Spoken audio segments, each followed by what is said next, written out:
Hello everyone and welcome to Lake of Voices here on Touchy Elf. I am Abigail and we are going to be starting this visual novel fantasy, not RPG, game. So in it there is a lake that has some kind of monster in it and we are trying to get across it. So without further ado, let's see if this works. Choices. You'll have to make various decisions throughout Lake of Voices. Here are a few details to keep in mind. Certain choices are timed. If you survive until the second night, the story will branch into 5 different plot lines. Getting closer to someone can add and or remove future choice options. How some scenes play out. Your decisions to build that connection may not go unnoticed by the other characters. Earning the full amount of affection with certain characters can require getting into significant plot lines. Okay then. T key opens full text history, and the up key returns to previous text choice. Nice. My grip on my lantern tightens as the fog around us thickens. While the forests in this area are relatively safe compared to Sinnlos, I can't help but feel my hair stand on end the further we get. My free hand fingers the hilt of my sword, something akin to a nervous reflex. Have you seen it before? You're cute. Bellum breaks the silence, either sensing my unease or assuming his own. Assuming his own. I hope it's the latter. I haven't. I've had no reason to go near this cursed lake until now. What of you? Bellum scratches his chin casually as though I asked what his favorite food is. I traveled the long way around it once before. Not so pleasant. Something about it just frays your nerves. Although, even being near it is enough. So I'm not the only one who feels it. A sense of relief hits me, but not enough to undo the buzzing of anxiety. The lake, Sinnlos. Most try their best to avoid it all their lives. The hundreds who die attempting to cross its unearthly black water, dragged to death by the creatures lurking within, aren't a secret. No wonder you were assigned this mission. There are few who've had first-hand experience with the place, even if from a distance. He'll probably keep being picked whenever they need someone to cross, for however long he's with us. Bellum shrugs, bringing my attention back to the dark path before us. At least we're taking the bridge this time. It'll only take 2 days instead of double that, and the sooner this place is behind us, the better. It would be preferable not to risk it. But time is of the essence. We don't really have a choice. One of our allied villages, Himar, is being harassed by renegades, a band of ruffians. We don't have many guards to send as an assist, only Belham and myself. The least we can do is arrive before we are too late to be of any use. These kinds of squabbles happen often, but have to be put down lest they turn into a blood gorge or all-out war. The last we heard, neither option was that far off. I can also see why they chose you to come out here. I glance at Bellum, an eyebrow raised. A slight smile plays across his lips. You're always so calm and so serious. Nothing can get to you. You're the best choice they had. I think he's flirting. The smile now tugs at my own lips. I would like to thank him, but that wouldn't be so calm and serious as he just described. And if that's how he sees me, I'd like to keep it that way. My lack of reaction only makes his smile grow, and he chuckles a bit more before refocusing on the path. I do the same. It wouldn't be right to let my guard down in a place like this. Bellum appears to feel differently, however. You know the town on the other side of the lake, though. It's not so similar to ours. If all goes well, perhaps we'll have enough time to enjoy the new area. Excuse me. For the most part, I ignore him, nodding when applicable. Bellum is a talkative sort, and if chatting helps keep his worries down and his sword hand ready, I have no complaints. After a time, the thick fog surrounding us begins to clear. A sleek wooden dock comes into view, and with it the sounds of water gently lapping at its sides. I absolutely love the sound of water. Bellum shifts beside me, stretching his lantern arm as far as it will go. He seems tense. Someone's already here. A young woman stands by the dock, eyeing us warily. Does she intend to cross tonight? Evidently, she has the same question. As we step up next to her, it's clear she isn't simply passing by. She's waiting. The stranger nods curtly to us. Margret. Kikka the Steadfast. Okay, so your name is Kikka. Bamele. Hello? Bemoel. Bemoel? That's French. That is a French name, I'm pretty sure. Bemoel. Huh. Well, that's a name I'm going to be screwing up for the rest of the series. There's a stuffy silence. Margaret turns to gaze out across the lake, expression unclear, with not much to say. Bellum and I do the same. From here, the black surface of the lake looks disarmingly calm. The wind rushes across its surface, a sound like whispering. Though perhaps it actually is whispering. A connection. I concentrate, trying to place the difference.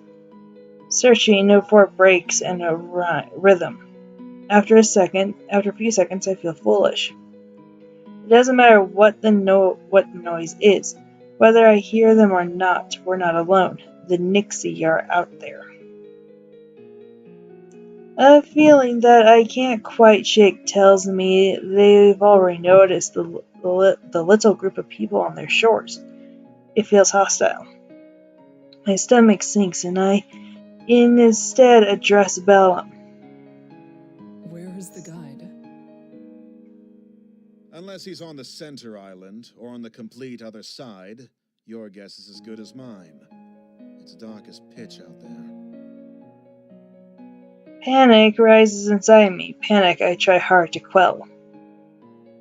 We can't cross without him, and we need to get going soon. You can't cross with him either.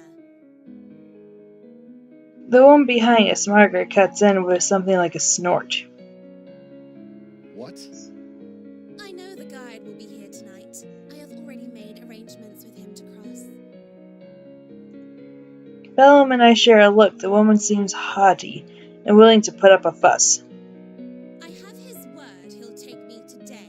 It would be wiser for the two of you to begin the trip around if you're really in such a hurry. Or you can make camp here and wait for him to make the trip back if you prefer. I don't need to turn my attention to Bellum to know he's rallied up. I step in before he can say something rash. Even if that is so, my companion and I must begin the trip tonight. Margaret is unimpressed and opens her mouth to argue further. We'll wait for the guide to arrive before coming to a conclusion about any of this. She clams her mouth shut, then lets out a sigh. You can do as you like. With the matter tentatively settled, Bellum moves away. His fingers begin to tap loudly against the top of his hilt. He shifts from one foot to another, then groans. What's that bastard even up to? I almost visibly start, but manage to restrain myself. He probably doesn't know any better, I am sure of that. It's not worth mentioning. With a mouth like that, you shouldn't even have the right to ask the guide to take you across. How ludicrous. He's faced far worse than a bit of foul language. Do you know anything that's happened with this lake? I know enough. Margaret is clearly not convinced, but she shrugs and makes a show of turning her back to him. The guide's father is Garvin the Exemplar. Garvin never accepted the guide as his son, all the way up until he died in this lake. Your statement could be seen as tasteless. Oh. Bellum rubs the back of his neck, his face regretful. My apologies to the guide. I didn't mean it that way. I never knew about his... well, that. A smile spreads across my face, one I quickly wipe away. He really did just misspeak.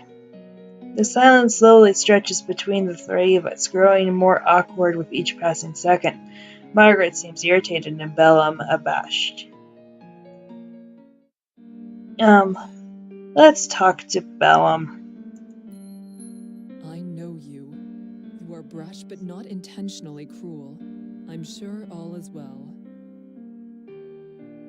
Bellum smiles and claps me on the back. You're a good woman, Kikka. Smart, too. You've never been here, yet you knew more of the guy than I did. Well, you went around last time. I know about Garvin, truthfully.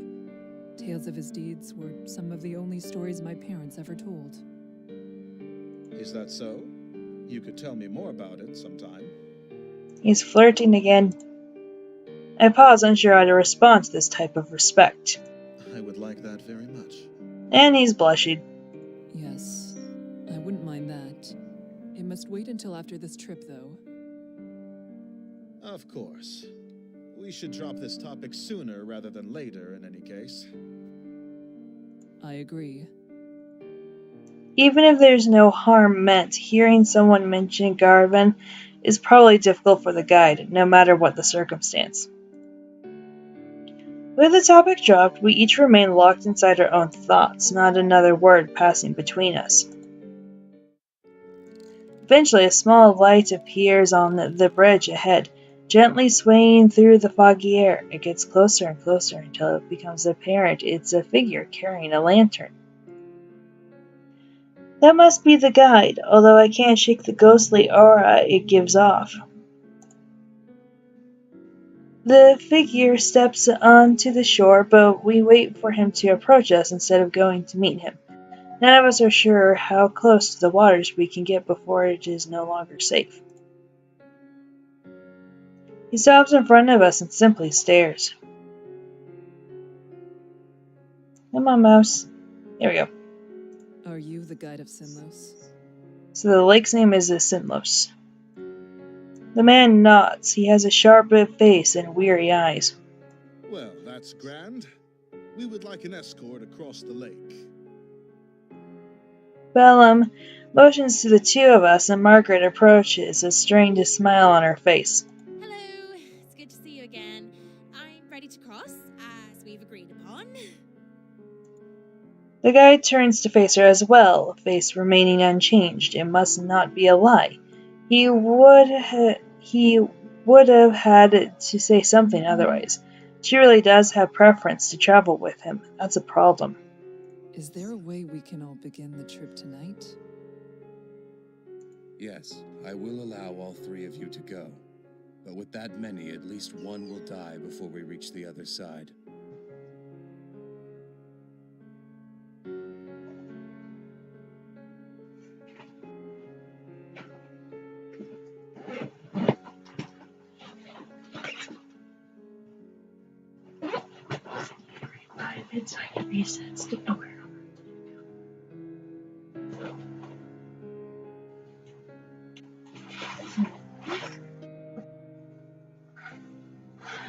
Oh, no. It's on the bed. I'm sorry.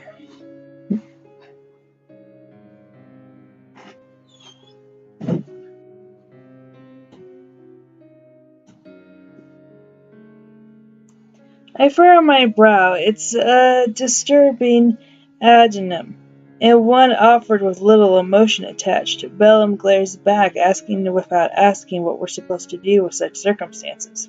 You should go around. The sentence hangs in the air, the second half unspoken. If you want to live. We don't have time for that. There are people counting on us for protection. Why does she need to go?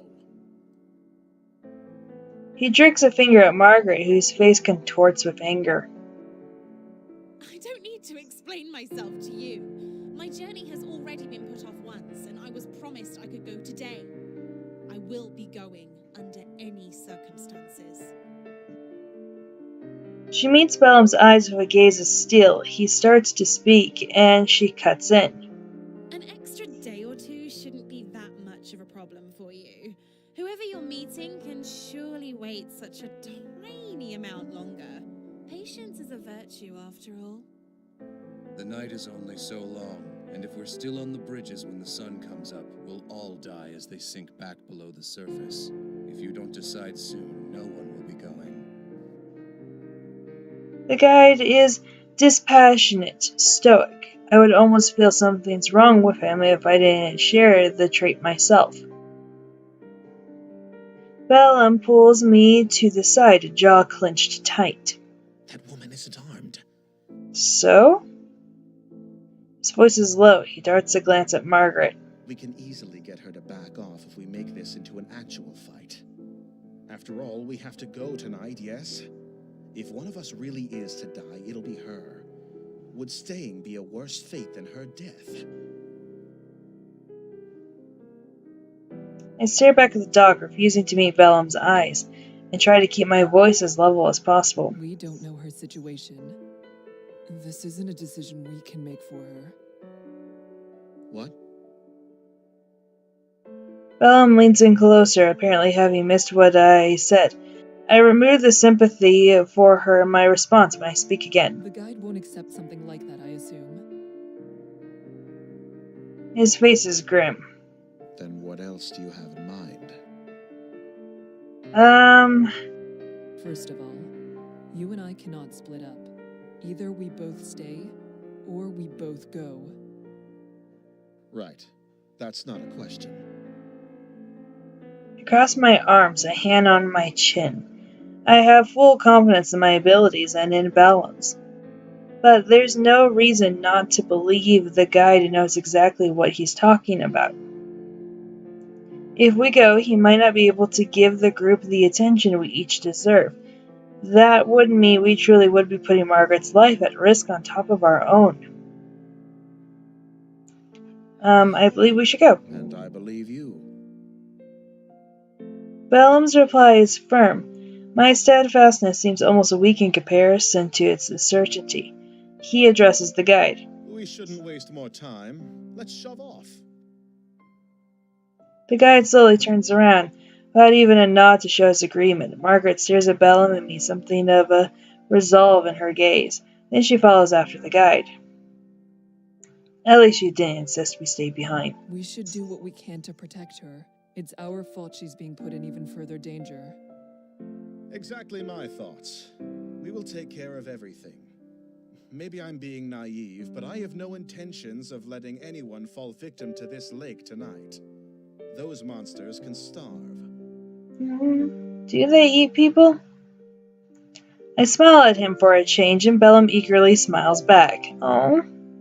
We're lucky to have each other in this, I think. He turns to follow the others across. I will protect everyone on this trip. I will. We will make it through this. Then I step onto the dock and join them. As soon as I step onto the wood, the temperature drops. The light of my lamp shines against the water's surface, as reflective as a mirror. Until we reach land again, death is only one small mistake away. We fall into line with the guide leading the way. Margret stays close to him, and I behind her, watching to make sure she doesn't slip on the slick, wet wood. Bellum brings up the rear. Each of us hold our lanterns in front of us, but it does little good. The fog is thick and nigh impenetrable, consuming the light as if hungry for it. Above the surface of the lake, It's definitely quiet. No longer is there the whispering wind nor the sound of water lapping against the shore. It's just our own mismatched footsteps and the sound of my quickened breathing. My eyes drift back to the lake against my better judgment. It's no wonder there's not even the sound of water. With how still the surface is, it seems almost sturdy with the sheen of a black marble floor. I've heard rumors the water of Sinnlos is heavier, more difficult to disturb than natural water, that just the weight of its oppressive clean is enough to keep someone down, even without them. Something even darker than the abyss of the lake flickers just below the surface, or at least I think it does. I turn my gaze to Margaret's back. It's better to stay focused. Fall back a bit. You're following me too closely. The guide is looking over his shoulder, addressing Margaret. I'm sorry. If someone gets pulled into the lake, they'll instinctively reach for anything to hold on to. Do not let that be you. Margaret shoulders rise and she nods with great seriousness. I understand. Thank you for the advice. He ignores her gratitude. You can speak amongst yourselves if you so choose, as long as you pay attention to where you're going. There is no worth in listening to the sounds out there. If there's anything at all, it'll only be Nixie trying to set you on edge. All right, then, could you tell us your name? You didn't have a chance to properly introduce yourself, and I've only heard you being referred to as the guide. I don't have a name.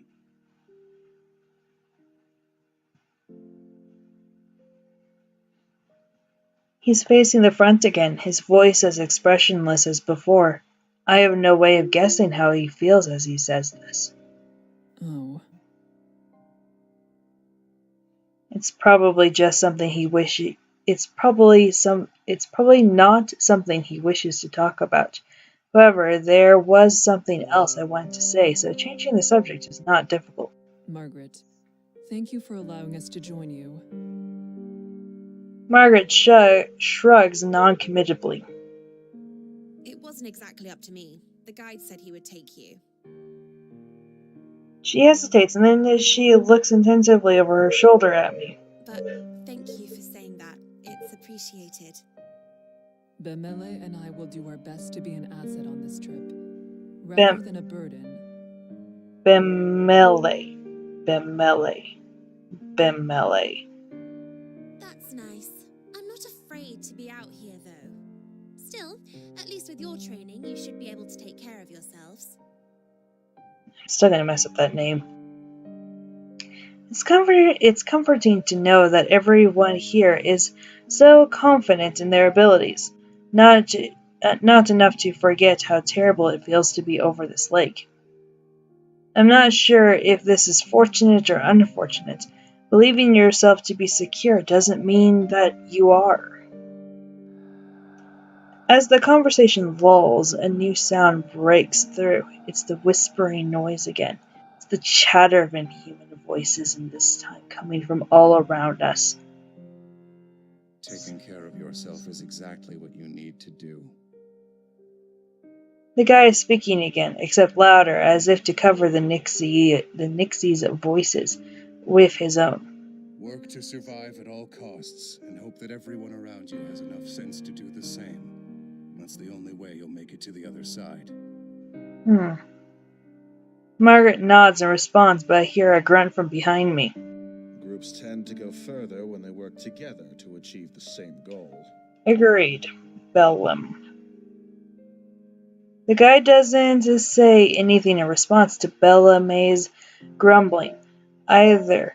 I'm not sure whether he didn't hear Bemele or whether he just didn't feel the statements made thus far are worthy of addressing. I have a feeling it's the latter, but Bellamy is on the rear of the line, right? So We go around a larger bend in the bridge, part of it forking off to another way. I wonder how the guide knows which of these essentially identical paths is correct, when something in the corner of my eye catches my attention. I believe I saw something over there. Keep walking. No need to worry.